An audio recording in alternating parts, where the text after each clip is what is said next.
Hello बच्चों, let's see the question. Which is the site of actual diffusion of oxygen and CO2 between blood and the atmospheric air? Option A, exchange part of respiratory system. Option B, conducting part of respiratory system. And option C, respiratory part of respiratory system.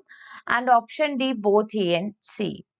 देखो question के अंदर हमें बोला है कि which is the site, ठीक है, कौन सी साइट होती है actual diffusion of oxygen and carbon dioxide के लिए, जो कि ब्लड और एटमॉस्फेरिक एयर के बीच में होता है। ठीक है, तो देखो हमारा जो रेस्पिरेटरी सिस्टम है it consist two part. Respiratory system consist two parts.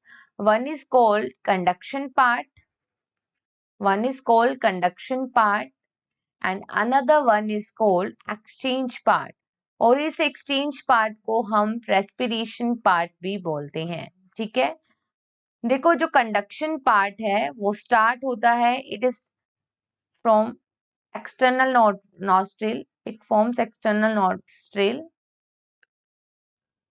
to terminal bronchioles, to terminal bronchioles। ठीक है, और जो exchange part है that is from alveoli to alveolar duct. ठीक है, या फिर हम बोल सकते हैं डक्ट ऑफ एल्वेलाई।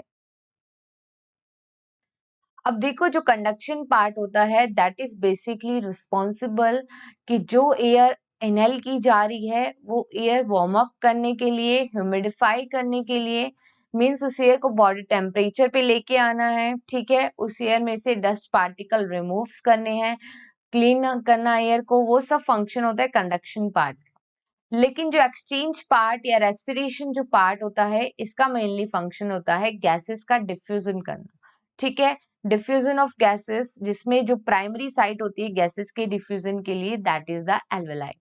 तो यही बोला है कि साइट कौन सी है, तो उसमें आएगा एक्सचेंज पार्ट और we can say respiratory part. ठीक है, रेस्पिरेटरी पार्ट बोल सकते हैं इसको, रेस्पिरेशन यहाँ पे आएगा respiratory part.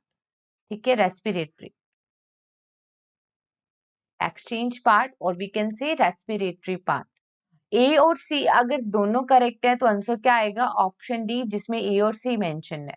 Conducting part is not responsible for diffusion of gases. ठीक है, तो यहाँ पे जो आंसर है that is only option D.